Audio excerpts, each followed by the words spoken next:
Hi students. So today again the lecture number 4 for you because the exam is on the head. So जल्दी से हम syllabus को wind up करने के चक्कर में हैं और इसीलिए इसी सीरीज के अंदर back to back the lecture number 4 for all of you. छोटा सा लेक्चर है बट इस लेक्चर के बिना आप आगे का फ्रिक्शन नहीं पढ़ पाते हैं, इसीलिए आज मुझे ये लेक्चर आपको देना पड़ा. और क्योंकि आज टीचर डे भी है, so happy teachers day to all of the teachers. And definitely students are also the teachers because student से ही हम लोग सीखते हैं और फिर उन्हीं के पॉइंट ऑफ व्यू से हम आपके लिए एफर्ट्स मेंटेन करते हैं. सो आप भी हमारे लिए टीचर्स ही हैं. Happy teachers day to all the students also. So let we start the lecture number 4. इस लेक्चर के अंदर हम पढ़ने जा रहे हैं एंगल ऑफ फ्रिक्शन के बारे में और इससे नेक्स्ट लेक्चर के अंदर हम एक और एंगल पढ़ेंगे जिसका नाम है एंगल ऑफ स्लाइडिंग. बट आइए जल्दी से स्टार्ट करते हैं. So this is the lecture number 4. सब टॉपिक है angle of friction and angle of sliding. Angle of sliding next lecture में आपके पास आएगा. पीके टेस्टिंग की अगर बात करें, पीके टेस्टिंग मींस फिर से वही कि भाई इस लेक्चर को पढ़ने से पहले आना क्या चाहिए.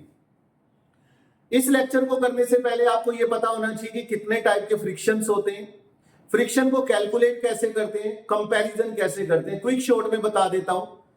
एफ एक्सटर्नल को एफ एस मैक्स के साथ कंपैरिजन करते जाओ.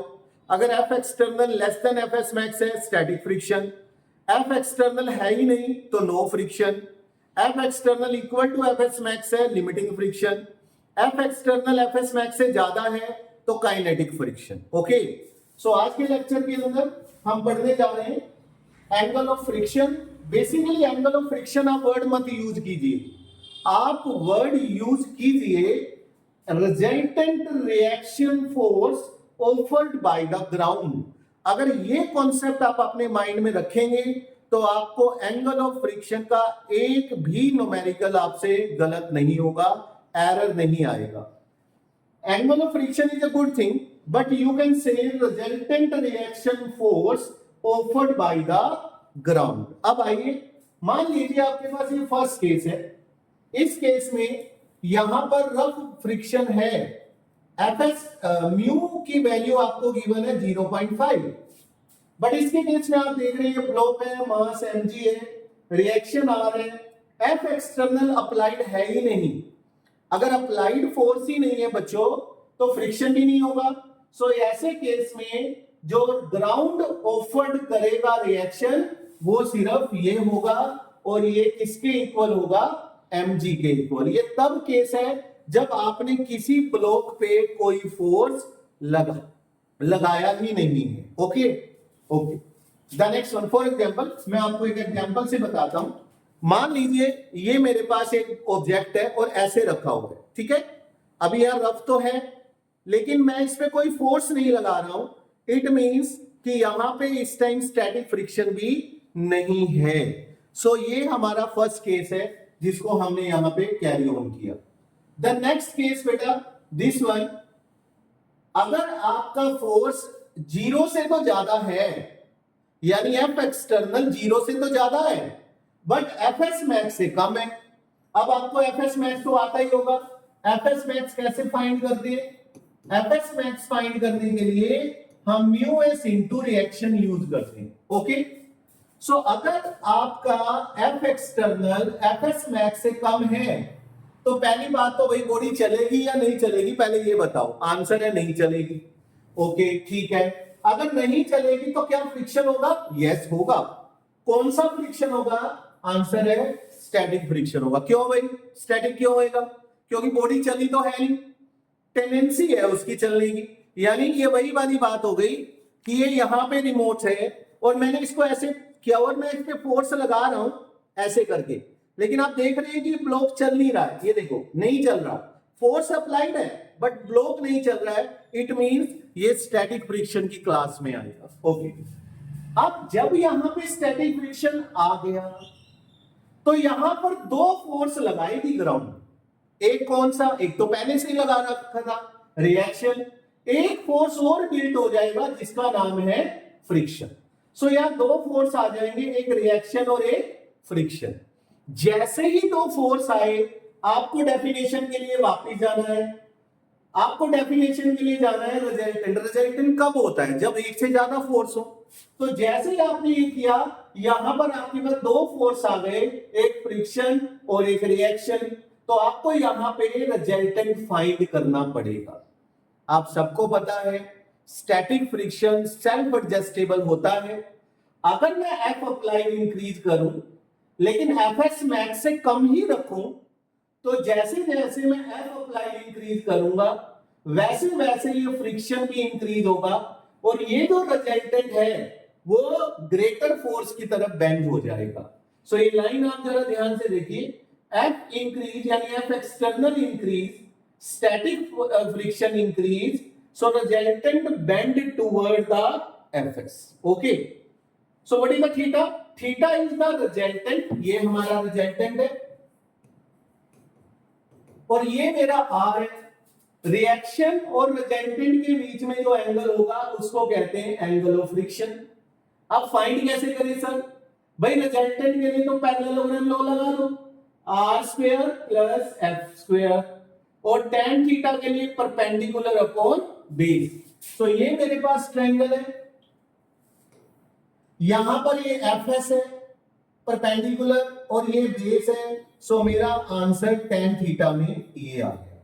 सो काइंडली इंपॉर्टेंट पॉइंट है, ध्यान से देखिए कि रिजल्टेंट रिएक्शन आपको चाहिए बिकॉज उसके बिना आप एंगल ऑफ फ्रिक्शन नहीं फाइंड कर पाएंगे। एंगल ऑफ फ्रिक्शन के लिए रिजल्टेंट चाहिए और नॉर्मल रिएक्शन चाहिए, उन दोनों के बीच में जो एंगल होगा उसको एंगल ऑफ फ्रिक्शन कहेंगे। अब मान लीजिए F external F S max के इक्वल हो जाए तो भाई रिजल्टेंट मैक्स हो जाएगा, थीटा भी मैक्स हो जाएगा। तो फिर एफ नेट निकालने के लिए क्या करेंगे? एफ एस मैक्स यानी रिजल्टेंट आएगा।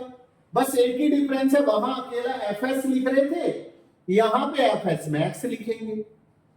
Are square plus mu square R square करेंगे, आर को बाहर कॉमन लेंगे, 1 प्लस म्यू स्क्वायर, ये आपका रिजल्टेंट फोर्स आ गया।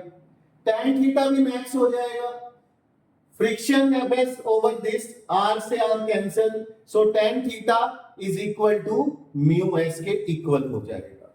सो ये है हमारा second case F external. The third case अब आ गई रेंज। रेंज का मतलब है कि सर ये बताइए मुझे कि जो ग्राउंड फोर्स लगा रहा है वो मिनिमम कितना लगाएगा और मैक्सिमम कितना लगाएगा। सो तीनों केस आपने कर लिए। मिनिमम होगा भाई आर जब कोई एफ एक्सटर्नल नहीं है, मैक्सिमम होगा कब? जब F external F S max के इक्वल हो जाए। सो ये हमारे पास रेंज आ गई, ये हमारे पास थीटा की रेंज आ गई, मिनिमम 0 और मैक्सिमम म्यू एक्स के इक्वल। बोलो क्लियर है? ओके।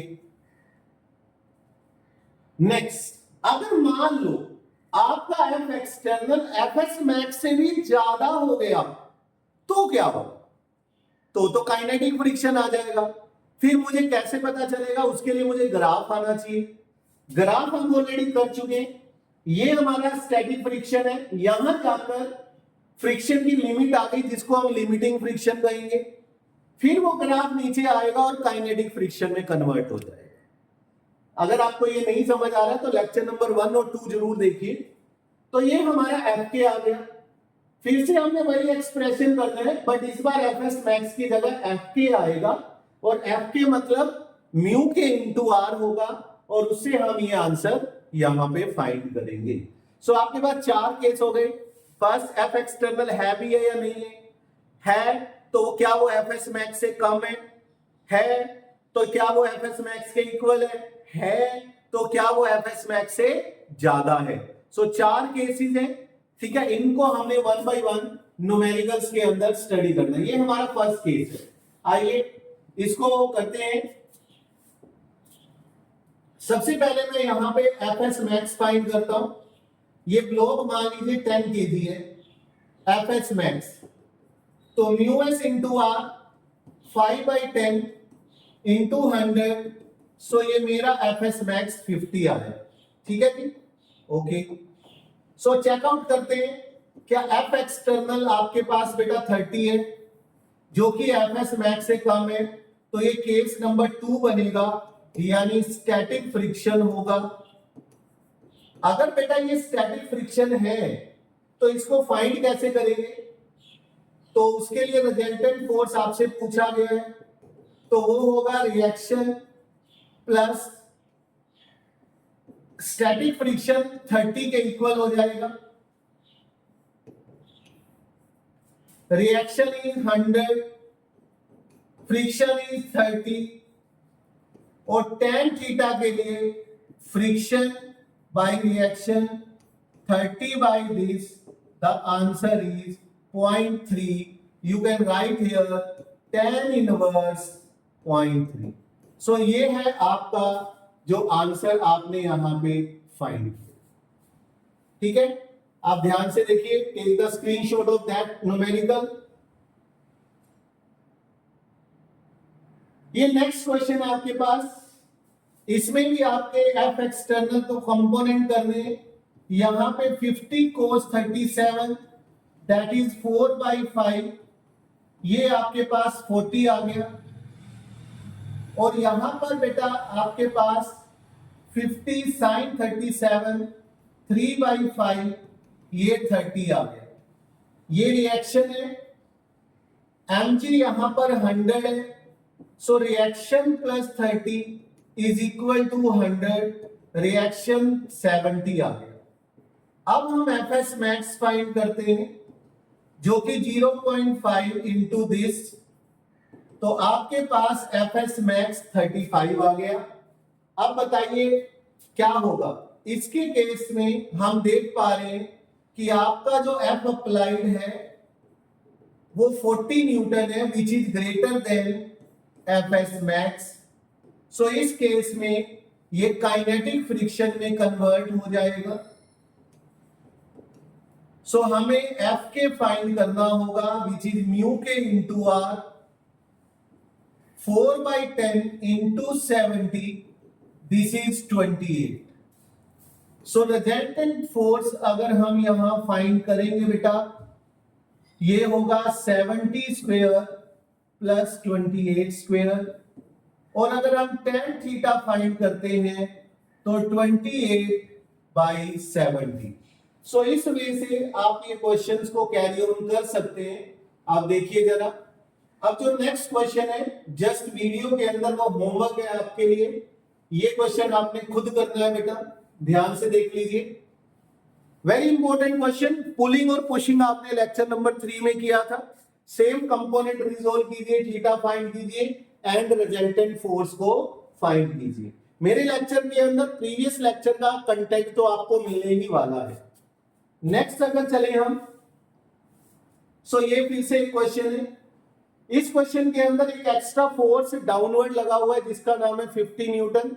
सो इससे आपको रिएक्शन से पता चलेगा कि नेट रिएक्शन आपका कितना आएगा। सो ये क्वेश्चन भी आपके लिए होमवर्क है। If any doubt then text me at the given number in the starting of the video. So बेटा आज के लेक्चर के अंदर हमने देखा कि हमने एंगल ऑफ फ्रिक्शन को कैसे फाइंड किया। शॉर्ट वीडियो इसलिए रखा है, एक एक टॉपिक के ऊपर आप एम्फेसाइज कीजिए, सो दैट कि आपको फ्रिक्शन के कॉन्सेप्ट में कोई प्रॉब्लम ना आए। सो मिलते हैं नेक्स्ट वीडियो के अंदर। Till then take care and celebrate the teacher day. God bless all of you.